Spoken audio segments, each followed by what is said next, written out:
na kapag po yung bahay po ninyo ay ginamit po nilang headquarters noon, kinakailangan po nila itong sunugin kasama po yung pamilya sa loob po ng bahay. Tigong salamin na kapag po kayo ay tumingin, meron po kasi kayong makikita. Bago. Ang galing naman ng pagkakagawa ng bagong atay bed.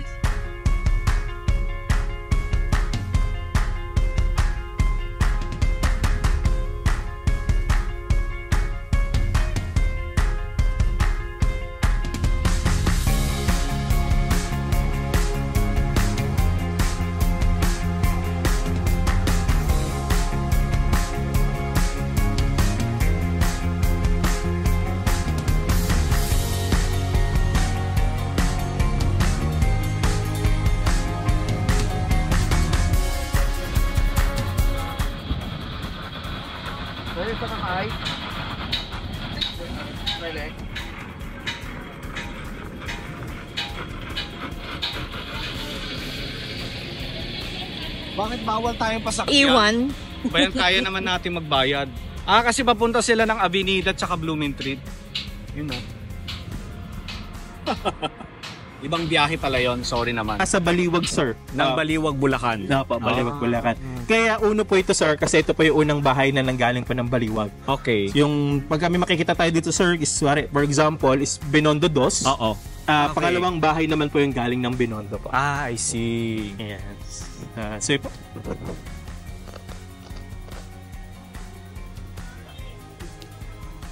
Baliwag, Bulacan pala ito. Diba?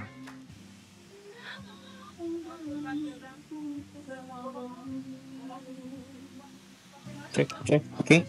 So sige po, from my group, dito po tayo. Belas Artes.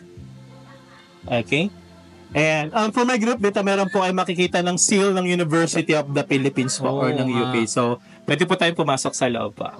Yung Ingat na lamang po tayo, baka mauntog po tayo rito sa pintuan pa. Careful na. University of the Philippines, 1908. Pasok tayo. Sige po. Ingat lang po. Okay. Wow.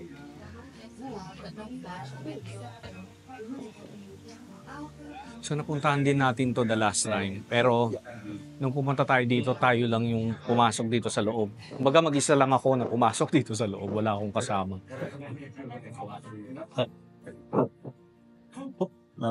Wow po, ma'am. Ay, hindi tayo pwede sa taas.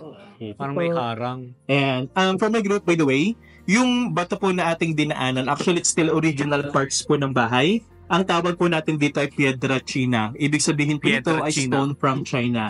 Ginamit po ito pambalanse at pamabigat sa barko noong kalakalang galian pa. So original na parte pa din po yun ng bahay. Okay? Ito daw, Piedra China. Piedra China. Ayan. Ngayon naman po from my group, para po sa bahay natin na ito. So ito po yung ating Casa Quiapo from Quiapo, Manila, na itayo po yung bahay taong 1867 sa pagmamay-ari po ni Don Rafael Enriquez. Then in the year 1908 up to 1926 yung bahay, nagserve po itong kauna-unahang gusali ng University of the Philippines School of Fine Arts, na kung saan yung kauna-unahang direktor po nito yung mismong may-ari din po ng bahay. At ilan niya rin po sa ating mga national artists, dito rin po sila nag-ensayo ng kanilang husay sa pagpipinta. Kagaya po ni Carlos Botong Francisco, Fernando Amorsolo at Guillermo Tolentino. Nung mailipat po yung paaralan sa Padre Paura Street, Manila, yung bahay po natin ito na iwang abandonado. Kaya doon na po nagsimulang magsipasukan yung iba't ibang establishmento. Nung araw po yung bahay, nagkaroon po ito ng bowling alley, boys and girls dormitory at iba pa. Wow. So ngayon, dito po sa resort, yung ikalawang palapag po ng bahay, isa na po itong opisina para po sa mga in-house artist po namin. Ito po yung mga Belas Artes projects. Ayun. Okay? Yan, yung unang palapag naman po, isa na po ito sa nabibisita during the tour pa. Okay? Yan. So, ngayon po for my group, naniniwala po ba kayo na yung bahay natin na ito ay meron na po itong CCTV way back 1860s? Yes. Yes? Yes. Yes. Actually, meron na po. At ang mga panahon po na yun, yung camera po natin, high definition na din po siya. Yes, HD. Yan, mamaya po for my group, ipapakita ko po sa inyo yung CCTV po ng bahay. Okay? Pero sa ngayon po, bigyan ko po muna kayo ng time to take pictures. Okay, by the way, yung mga paintings po natin, mga for sale din po yan. Okay? For sale. Yes, apa. Okay. So kung napanood niyo yung vlog natin sa Balay ni Tana Dikang, na-explain din yun about sa CCTV nung araw. HD. Di ba? Katulad dito, ang pinakamalaking CCTV sa bahay. O may CCTV pa. Oo. Kaya yun ang mga maliliit eh. But then, remember, she's short ng babae. So she has that baston. She will push this piece of wood. Wait, ano na? Ay, ito siya. Way back, wala pa itong kisame because dinagdag na yung kisame. Oo. Kita mo yung buong ground floor from this room, from this area. So nakikita niya, sasabihin, shh, shh. Hoy Victoria, anong ginagawa mo dyan? Ano, natutulog ka naman, wala kang ginagawa dyan. Gising ka na, may ginagawa ka dyan. Si Victoria, sorry ginamit ko yung pangalan ni Victoria. So yun.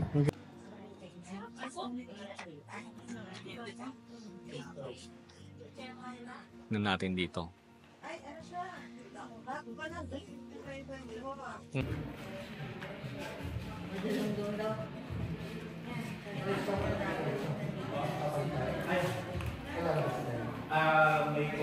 Dito po tayo. Okay, CCTV na daw. Okay. Ito sir, bago na po yan sir. Papakita ko sa inyo yung mas luma. Haba. O, di ba?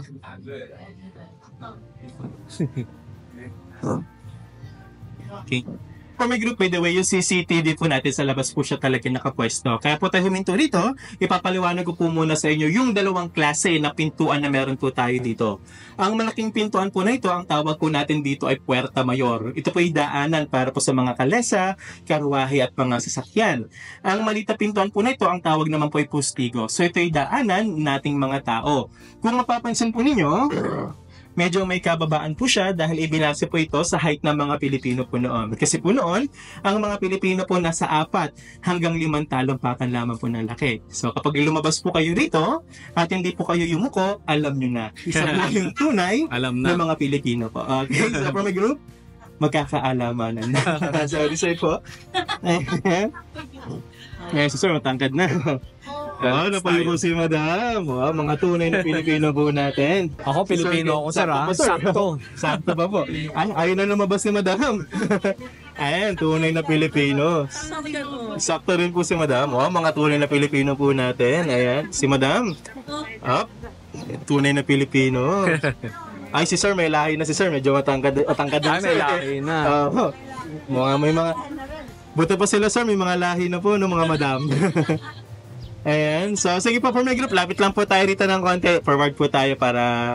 Ayan, si madam, Pilipino pa din. Ayan, Ayan, tunay na Pilipino pa rin si madam. Okay, so ngayon po for my group, tingin po kayo sa itaas. Doon po, may makikita po kayo doon na parisukat.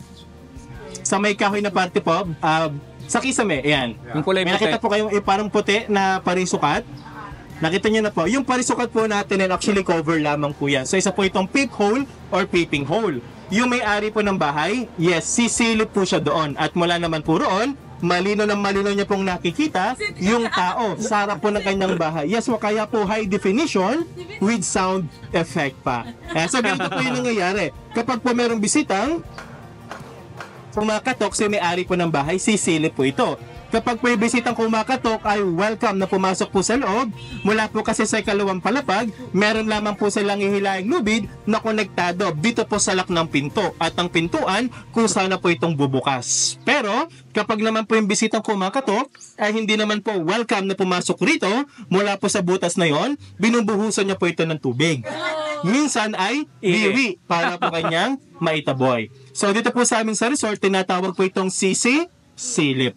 Yes, so yung ating Filipino style, CCTV. Okay? Yeah, so muli po from my group, ito po yung ating Casa Quiapo from Quiapo, Manila, the first building of University of the Philippines. Okay? 1908. Yes. So ngayon po from my group, sa ating susunod po na bahay, proceed po tayo sa Casa Lubao, yung light greenhouse po na bahay natin doon. Casa Okay? Lubao. And then, lalakasan ko lang po yung music po natin. So ito yung nakikita nating mga Tranvia kasi ang tawag dito noon. Diba? Okay? And for my group, by the way po, Nilakasan po. pwede nyo po sakyan yung Tranvia po natin. Tranvia. O yung tren, yes. So around 1 p.m., pwede po ninyo siyang sakyan. Free of charge po ito. Free charge. So from here po, pupunta lang po ito ng beach area and then vice versa lang po Gusto sila. mo sumakay? Yes po. Kasi meron siyang daanan talaga Apo. May riles. Around 1 p.m. po, ma'am. Sa ngayon po kasi naka-charge pa po yung battery po natin. Yes. Sige po, this way po tayo. Yan, mukhang dancer po si sir nung araw po ah. Dancer po, dancer. Daming mga bahay, no? Grabe, ang dami. Yes. Dito ka talaga makakakita ng mga transplanted Sir? house o translocation house, no? Sige po, dito po muna tayo. Ayan. Sabihin ng Petra. Ayan. Yan, so yun po yung sa mga kalesa po natin na pwede po ninyong i-avail po dito. Okay? For my group, ito po yung ating Casa Tondo from Tondo, Manila. Casa Tondo. Yes, so isa po ito sa mga bahay na pwede po ninyong upahan dito po sa resort for overnight stay po. Yung bahay po natin ito, meron po siyang 3 kwarto po sa loob. Yeah, so Casa Tondo from Tondo, Manila. And then sa kabila naman po natin is Casa Mikawayan from Mikawayan, Bulacan. Meron naman po itong 5 kwarto po sa loob. So 3 kwarto po sa ikalawang palapag and then 2 naman po dito sa kanyang unang palapag. Yan, pwede pa rin po kayo magstay overnight dito po sa ating Casa Mikawayan. Okay? Casa Mekawan. Yes, apa. So ngayon naman po, diretso po tayo dito. Casa Lubao daw tayo. From Lubao, Pampanga. Pampanga. Sir. Yes. Ito sir yung nakatayo po sa may munisipyo po. Ah, ng I Lubao po. see. Okay. Siyempre, hindi pa ako nakapunta ng Lubao. Hindi pa, hindi pa sir. ako maabot dun, sir eh. Kasi wala na masyado eh. Kaya nga, Oo sir. eh. Sa ano sir, sa may sa bandang Mahayhay. Mahayhay, hindi pa ako nagpunta. May mga lumang bahay pa rin po daw doon eh. Tsaka sa Pagsanghan. Pag saan nagaling na ako. Ay, sir. nagaling na Oo, kayo, yeah. sir. May group, bago po natin pasukin po yung ikalawang palapag po ng bahay.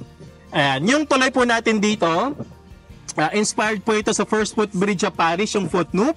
But to make it more Filipino, we call it tulay ni Lola Basyang o Lola Basyang Bridge. Pinangalan po ito sa statue sa kanyang gilid na si Lola Basyang. Si Lola Basyang, ito po yung sikat na storyteller dito po sa atin sa Pilipinas. Pero alam niyo po ba na si Lola Basyang ay isang lalaki? Yes, madam. Ang Lola Basyang po kasi pen name lamang or pangalang panulat ni Mr. Severino Reyes. So siya po talaga yung nasa likod ni Lola Basyang. Ilan sa mga mythical creature po nito, nakikita po natin sa gilid ng tulay, kagaya po ng tikbalang, manananggal at kapre. Ilan lamang po ito sa panakot po sa mga bata pagsapit po ng gabi. So tulay ni Lola Basyang. Tulay Okay? ni Lola Basyang. Yes po. Ngayon naman po for my group, akit na po tayo sa ikalawang palapag po ng bahay. So dito po tayo dumako. Casa Lubao, Pampanga. So, iwan ulit tayo ng sleeper. Dito na lamang po sir sa bandang Dito na po. So for my group, sa mga gusto pong bumili ng mga pampasalubong, so meron po tayo dito ang Marikate Jewelry Shop. So, hindi pa So, tayo nagbebenta po sila dito ng mga bracelets, yan, mga necklace, yan, mga pampasalubong. Yan.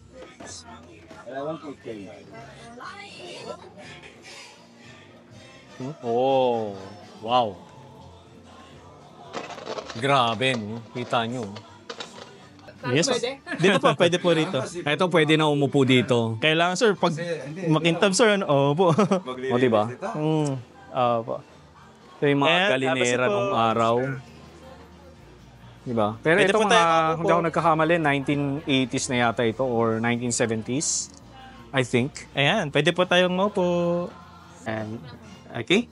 And so ngayon po from my group, bago ko po ikwenta po sa inyo yung bahay po natin na ito. Yung upuan po natin na ito, yan, ang tawag naman po natin dito ay galinera.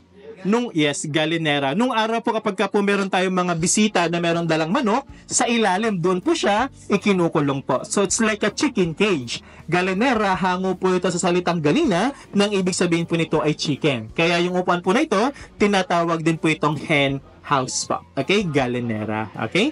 Yan. So ngayon naman po from my group, sa bahay po natin ito, so ito naman po yung ating Casa Lubao from Lubao, Pampanga. Naitayo po yung bahay taong 1920 sa pagmamay-ari po ni Mr. Valentin Arastia at Francisca Salgado. Yung mag-asawa po na ito, ilan lamang po sila sa tumulong sa pagpapaaral sa ating dating Pangulo na si Diosdado Macapagal. Bilang kapalit po nito, namasukan naman po bilang wet nurse at labandera yung kanyang ina na si Madam Romana Pangan.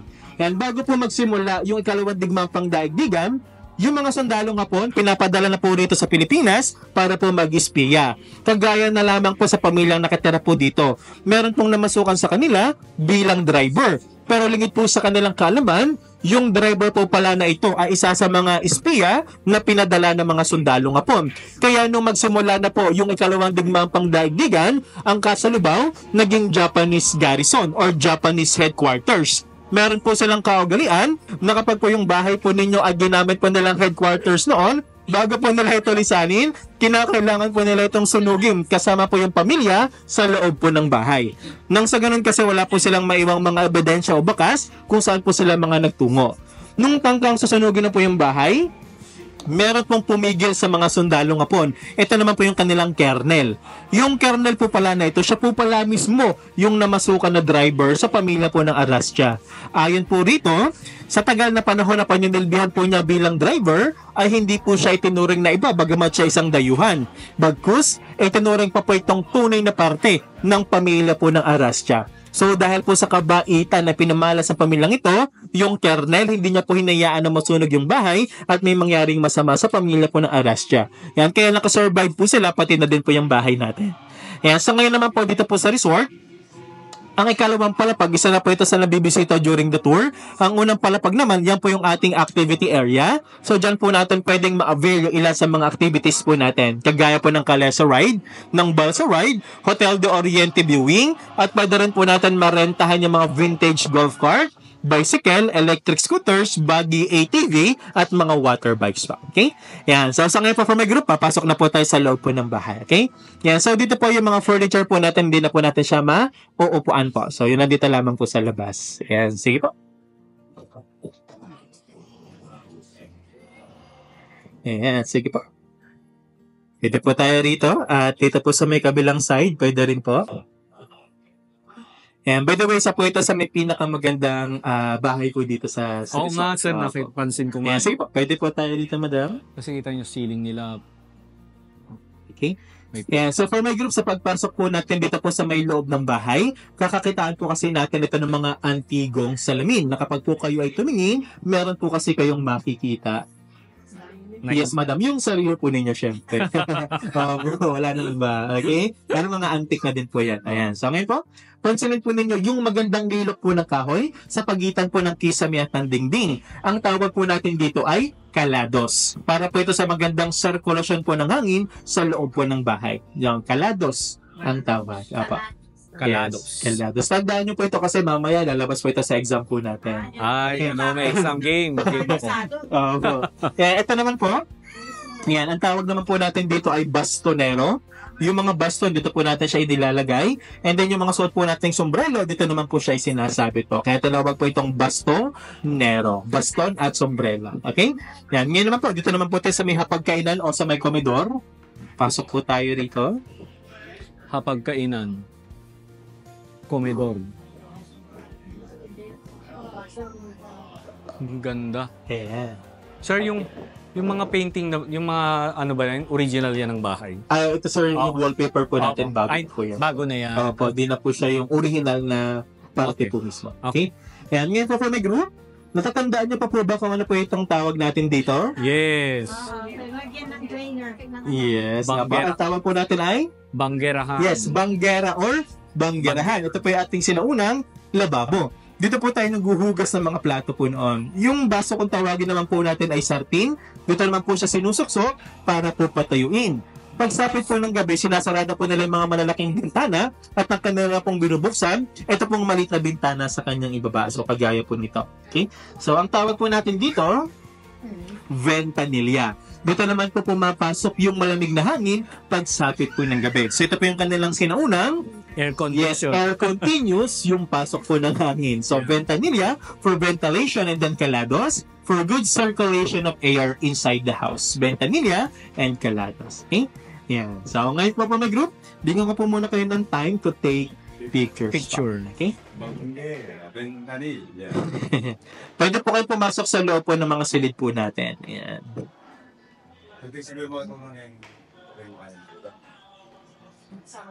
Sige po. Hanakan din po, madam. Painting sa taas eh. Hindi pala. Mga bago na pala ito na nilagay dito sa bahay. Di ba?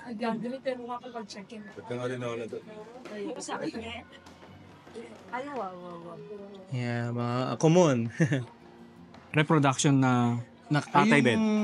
Bago na po sir yung bago. bed natin. Bago na ito. Pati sir yung nasa kabilang kama, bago natin. Okay.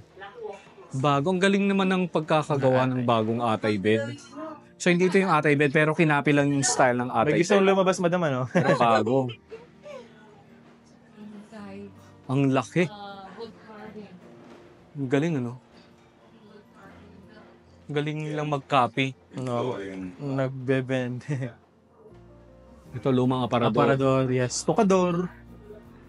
Ayan. Ito yung ano, Tres Luna na Tres tinatawag kasi tatlong fold. Meron siyang ganito, boats. Di ba? Ito yung toilet nila, oh. Or Ihian. Common. ayan, Common. kumon na tinatawag.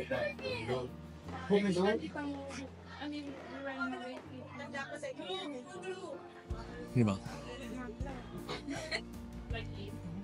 Ay, sorry. Baka may gusto lumabas po dyan. Pumapalakpak. Yeah, ito po yung sa may sala po nila. Ayan, sir. Yung huling kumalabit po niya, sir, hanggang ngayon na po naririnig na po yung tunog po. Ayan, so, sir. Hindi na po natin pwedeng i-open. Opo. Galing, no? So, amazing. And by the way po, kung napanood niyo na po yung Nanabuo Goyo pa rin ni nila yung- Paolo Abilino, dito po naganap yung sayawan po nila. Anong ano, sir? Goyo po, sir. Goyo. Kay Paolo Abilino po. Goyo daw. Paolo Abilino. Galing, no? Galing ng Akuzar. So, sige po, kung okay na po tayo, so let's proceed na po to our next house. Kung kayong mag-alala, konting Next bahay naman. na lamang po ito, so meron pa po tayong 45 na pupuntahan po. 45 pa? Konting bahay na lang po, madam. Siguro mga dalawang bahay na lang po yung makapasok natin. Yes, sir. Ano yung nandito? Ito, prayer room. Ayan. Another, diba? Ito yung isang bedroom pala. Sorry. Iingat na lang. Pasok muna ako dito, hindi ko to nakita eh. Oh, malalaki Wala. din po kasi ng mga bintana natin. So another atay bed Dandaan copy. na lang po sa pagbaba. Na lang ang tawag natin, no? Diba? Mababa na tayo.